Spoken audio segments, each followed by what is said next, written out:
Republican Congressman Warren Davidson from Ohio. He has called the president's tariff proposal a big mess. Sir, thanks so much for being with us.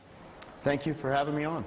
So you actually have some rare firsthand knowledge about the effects of these steel and aluminum tariffs. You have a background in manufacturing. You managed one of your family's companies, which dealt with metal stamping. So people think about, as you explained to me so nicely in the break, spoons. If you think about little brackets on, as you said, IKEA furniture, lots of stamped metal products out there, and that was your wheelhouse before getting involved in Congress. So with that in mind, how do you worry about all of this impacting manufacturing workers in Ohio and other industrial states?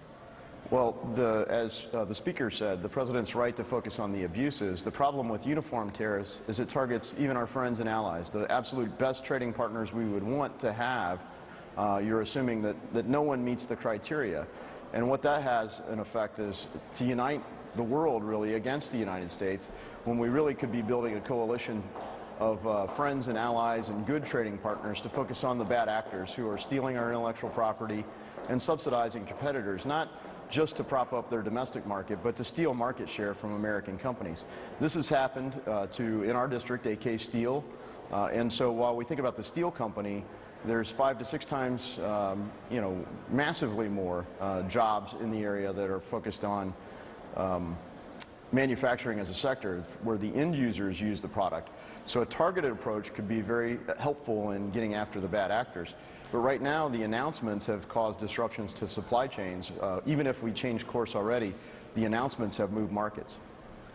Okay, and so you're saying there's obviously this lead time when it comes to doing this kind of work. So already these tariffs are, the market is responding to it.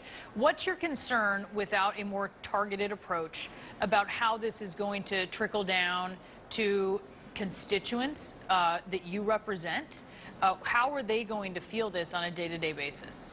Well, in the steel consuming industries, say the auto industry, can makers, whether that's food or beverage, and any number of other component parts makers, the lead times get shifted because the domestic supply supplies about 75% of U.S. consumption, and there's not enough capacity to meet all that demand. And if the tariffs, even if it's a bad policy, if it's implemented badly and it takes effect immediately, the deliveries are going to be shifted. And so that could mean work stoppages at some of the factories because they don't have steel to even begin with.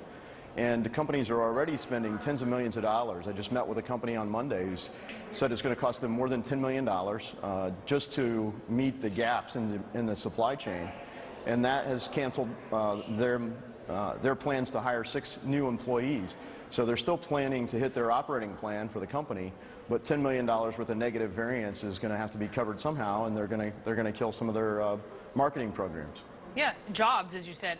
You've been very outspoken about this. You directly tweeted responses to the president. One of them you said, couldn't disagree more. Well, here's what a White House official just told CNN, quote, "We've had members over to the White House for months now to discuss this, so I think that the president is very aware of where member sentiment is. We've had them over to the White House many times to discuss trade policy, and they've articulated their opinion on tariffs as well as their desire to see NAFTA renegotiated." So that's really the White House congressman saying they've heard you, but they're going ahead anyway. So what's your reaction to that? Well, this is something the president clearly has authority to do, and I will say that we've had private conversations behind closed doors, and certainly Gary Cohn has had those conversations as well.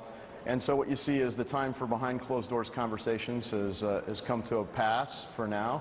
Not that they're not still happening, and we're going very public with our views because I think it's vitally important to sustain the momentum that we've had in our economy with the regulatory reforms that the House has passed, with the tax reform that is out there.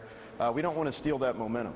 I guess all of our hope is that the president's using this as a negotiating tactic to get a better deal out of NAFTA, and that would be a long-term win.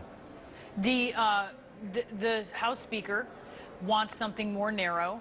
We've heard that from a number of Republicans. What do you want to see instead of what has been put out there by the president?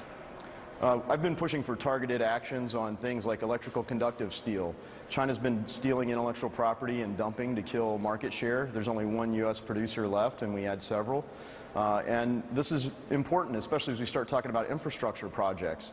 So This is killing the intellectual property of the United States. Nearly $1 trillion a year stolen in intellectual property. China's not the only country that's doing that, but this is a big effect. And I think that we could build a coalition of good trading partners and allies to the United States to help take action on this. And my hope is that the President has been working on that, and this is a tactic that will help bring them to the table on his course of action. But I am concerned that if we do in fact implement these uniform tariffs, that it will unite people that would otherwise be friends and allies in opposition to the United States and hurt our jobs. All right, Congressman Warren Davidson, thank you so much for being with us. Thank you.